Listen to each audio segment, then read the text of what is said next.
Bezrat Hashem, il y a ce qui s'appelle un des grands du Ham Israël qui a existé dans l'histoire. Il s'appelait Ezra Assofer, Ezra le scribe. Extraordinaire. On avait un bachour excellent à la yeshiva Ezra. Ouais. Ezra le scribe.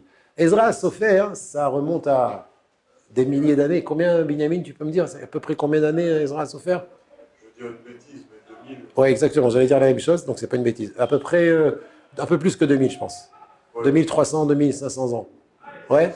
Ezra Assofer, c'était un des grands qu'a connu le Ham Israël. Et bon, on ne sait qu'un petit peu sur sa grandeur. Ezra Assofer est marqué dans la Gemara, dans Baba Kama, qu'il a fait 10 takanot. Comment on dit en français takanot? Décret. 10 décrets. Un des décrets qu'il a fait, c'est de laver ses habits le jeudi en l'honneur du Shabbat. Voilà, ça c'est un des 10 décrets et ça a été retenu pour la halakha. Donc il faut, c'est ce qu'il a été metaken Ezra Assofer. Chez Chabsou, qui lave, et Abgadim, que les gens lavent leurs habits le jeudi, et au Chamishi, les Chvod Shabbat. Et la question se pose, c'est ce qui est marqué dans la Gemara. Pour quelle raison Ezra Assofer a-t-il institué qu'il faut, c'est une takana, hein, takana c'est important, takana des Rabbanan. Pour quelle raison Ezra Assofer a-t-il institué qu'il fallait laver nos habits en l'honneur du Shabbat? Alors il y a une discussion entre les sages. Dafka, c'est la Acharonim, c'est plus les centaines dernières années, plutôt qu'à l'époque des Rishonim. Dans les Rishonim aussi, on en parle, il y a un Roche qui en parle. Mais les discussions explicites, elles se trouvent dans les Acharonim. Il y en a qui disent que la raison de la takana, c'est afin que le Shabbat, on ait des habits propres. Afin que le Shabbat, on ait des habits propres. C'est ça la takana. Alors si vous me posez la question, pourquoi pas vendredi? Pourquoi pas vendredi? Parce que, oh, fait mieux.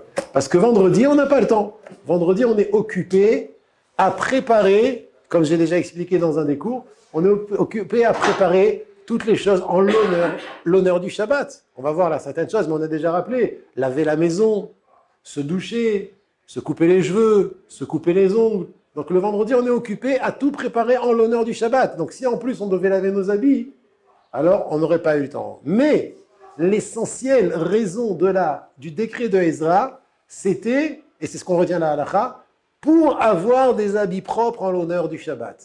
Et donc, la halakha, on retient donc qu'il y a une halakha qu'un homme, le jour du Shabbat, doit mettre des habits propres. Ah, et Shetraïl. Qu'est-ce qui est marqué dans Shetraïl? J'ai fait mon lit, j'ai préparé mes habits pour Shabbat. Ah, je connais pas. Non, c'est pas vrai. C'est où? C'est dans quoi déjà? Moi non plus, je sais pas. Top. En tout cas, peut-être que tu y as un autre Shetraïl. Dans Shir HaShirim, Pashat et Kutonti, quoi. Qu'est-ce qu'on dit dans Shir HaShirim? Ah, parce que c'était dans, je sais pas moi, dans Bereshit. Non, c'est Ah? Non, c'est quelque chose de... Oui, c'est sûr. Ah oui, hein, quelque chose qui est lié à Shabbat, j'ai compris ce que tu as dit. En tout cas, voilà. Donc là, il faut faire attention d'avoir des habits propres pour Shabbat. C'est ça la halakha. Oh, excellente question. On arrive aux chaussures. Alors, on a rappelé, avant d'arriver aux chaussures, on a rappelé donc pourquoi Ezra il a institué le jeudi et pas le vendredi. Parce que on doit être panouille, on doit être libre à s'adonner aux préparatifs du Shabbat. Et si tu faisais la lessive le vendredi, tu ne pourrais pas préparer tout ce que tu as besoin de préparer en l'honneur du Shabbat. Et la question se pose aujourd'hui, de mettre une machine en route, combien de temps ça prend? Pic, appuyez sur le bouton. Donc il n'y a pas de problème. Est-ce qu'il est permis de mettre une lessive en route le vendredi? Puisque toute la raison pour laquelle Ezra a institué de laver le jeudi, c'était pour être libre, pour préparer le Shabbat. Mais puisque de mettre une machine en route, ça ne demande pas beaucoup de temps, alors, les chora, on pourrait mettre une machine en route le vendredi. Alors, il faut savoir que la halakha est que, bien que le fait de mettre une machine en route le vendredi, ça ne prend pas beaucoup de temps, le Rav Ben Sion écrit « d'étendre le linge », ça prend beaucoup de temps. Il dit donc qu'il est interdit de mettre une machine en route le vendredi, sauf si tu as un sèche-linge. Parce que de passer le linge de la machine au sèche-linge, il n'y a aucun problème. Donc, il est permis, selon le Rav Ben Sion, de faire une lessive le vendredi, à condition que tu n'étendes pas le linge qui prend beaucoup de temps, et donc ça peut te perturber de préparer ton Shabbat. S'il suffit juste de passer de la machine au sèche-linge, ça sera permis. Voilà. Donc, aval, sinon, c'est interdit de laver la... Comme ça, il est marqué dans la Rabbi Sion, c'est interdit de faire une lessive le vendredi. J'écoute. Est-ce que si la machine, enfin la machine ou le sèche-linge plus, il se termine mais pendant Shabbat, et qu'on a juste à ouvrir pour les affaires, et pour pouvoir s'habiller pour Shabbat? Alors, l'echatrila, on ne le fera pas. L'echatrila, a priori, on ne fera pas cette chose-là parce que le bruit du sèche-linge, c'est un zilzoul, c'est un manque de respect par rapport au Shabbat. Mais si quelqu'un n'a pas d'autre habit, ou bien quelqu'un qui a un soldat, par exemple, qui doit rentrer à la base samedi soir et qui n'a pas de temps, donc samedi soir, de laver ses habits, ça sera permis. Qu'est-ce que tu as dit? J'entends pas?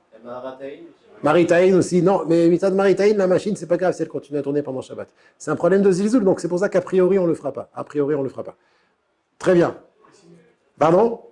C'est-à-dire les amener au pressing le vendredi? Ouais.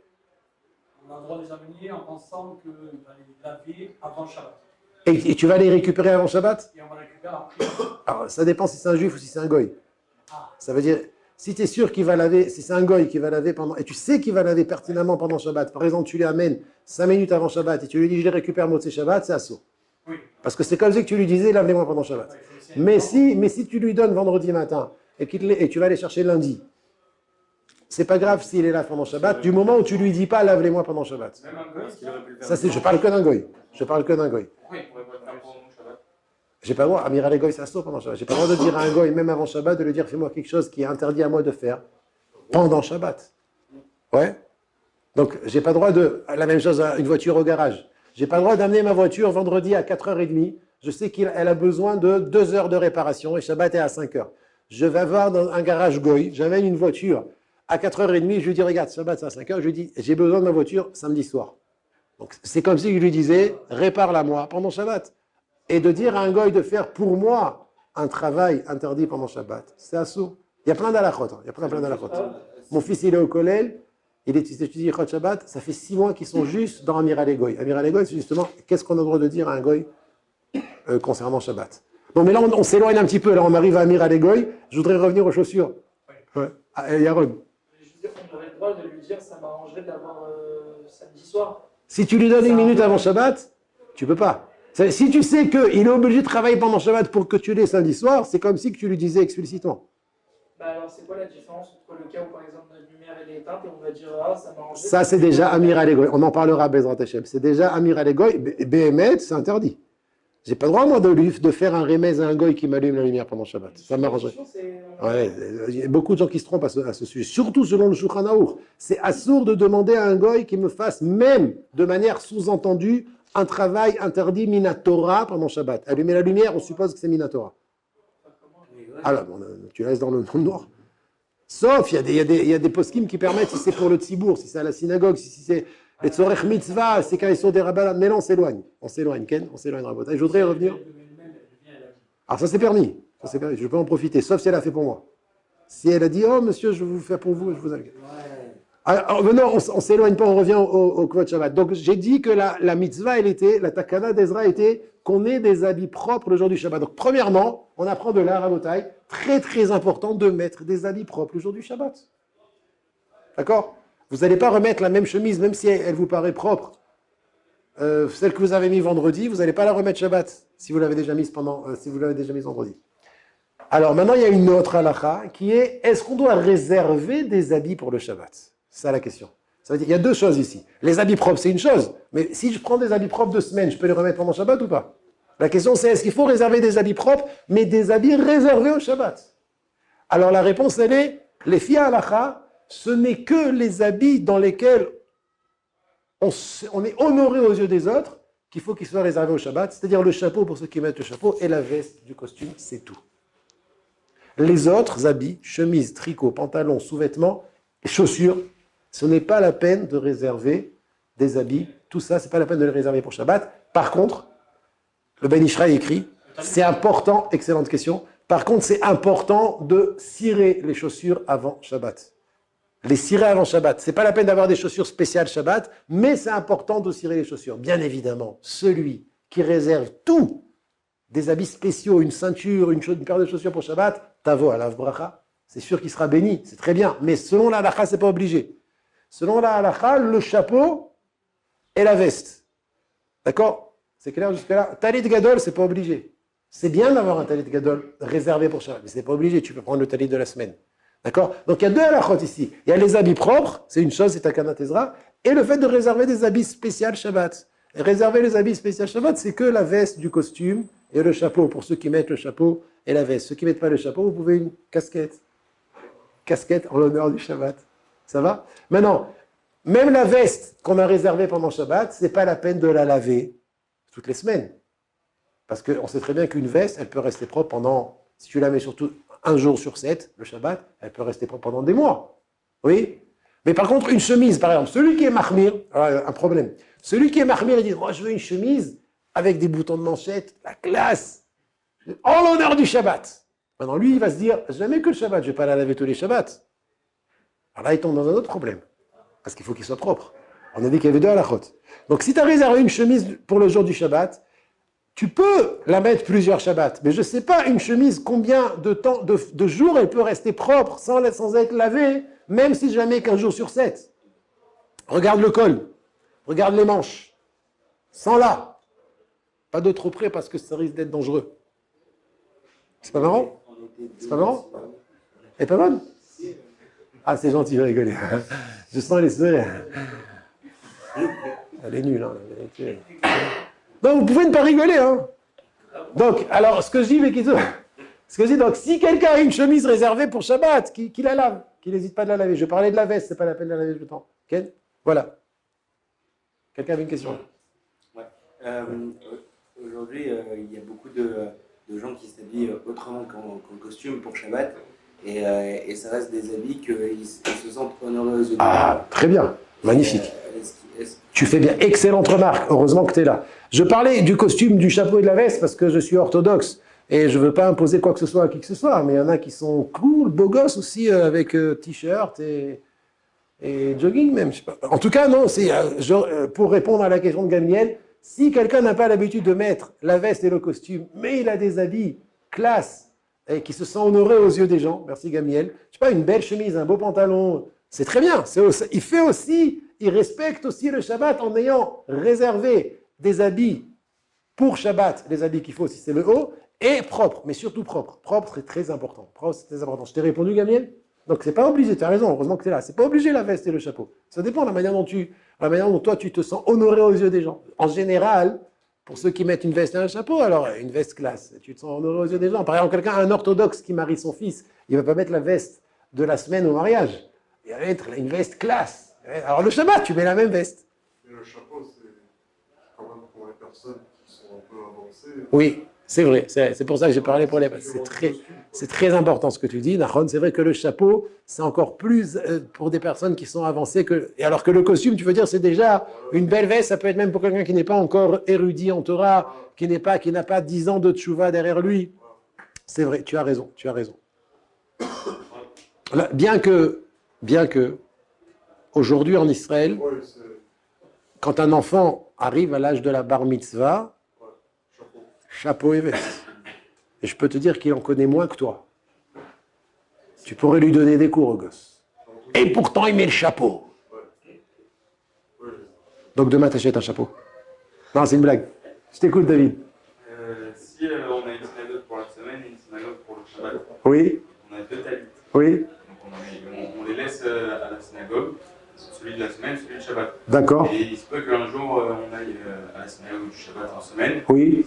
Et est-ce qu'on prend le talit du Shabbat ou est-ce qu'on prend un autre talit de la synagogue? Alors, les tu as la possibilité de mettre un autre talit en semaine. Ouais, mais c'est pas le nôtre. C'est pas le tien. A priori, tu mettras un autre. Comme ça, tu gardes le talit que tu as réservé au Shabbat, le jour du Shabbat. Okay? À condition que le talit que tu prends, tu as le droit de le prendre. Ça veut dire... voilà, si c'est fait pour exactement. Pas tu prends le talit de quelqu'un sans son autorisation, quelque chose comme ça, pour éviter d'utiliser ton talit de Shabbat. Donc si en vérité tu peux utiliser un autre talit, qu'il n'y a pas de problème de vol ou d'utilisation sans permission, alors vaut mieux le faire, c'est sûr. A priori, comme ça, tu garderas le talit de Shabbat pour Shabbat. Parce que si tu l'utilises pendant la semaine, tu descends de sa réservation. Tu l'as réservé pour Shabbat. Yosef, Une nouvelle habit pour Shabbat. c'est quoi la question? Si j'ai une nouvelle habit que je voulais mettre, que je voulais le porter avant, est-ce que je peux Tout à fait. Au contraire, c'est bien d'inaugurer un nouvel habit en l'honneur du Shabbat. C'est encore mieux. Ken. Est-ce qu'on fait. Je connais un rave, Rabotai, excuse-moi. Je connais un rave que vous connaissez tous. Il achète une kippa tous les vendredis pour Shabbat. Tous les vendredis, il met une nouvelle kippa. Qui c'est? Vous avez 5 secondes. Non. Tous, j'ai dit. Avant tout. Non, il n'est pas d'ici. Ah, il est pas dit. Mais il vient ici souvent. Les 5. Ravusant achète une kippa neuve. Je ne sais pas si c'est tous les vendredis, ou en tout cas dans la semaine, de sorte que Shabbat, il met tous les vendredis soirs pour Shabbat une kippa neuve. Il me dit c'est 15 shekels. Il y en a bien qui achètent des cigarettes à 30 shekels. Ils achètent 3 paquets de cigarettes par semaine.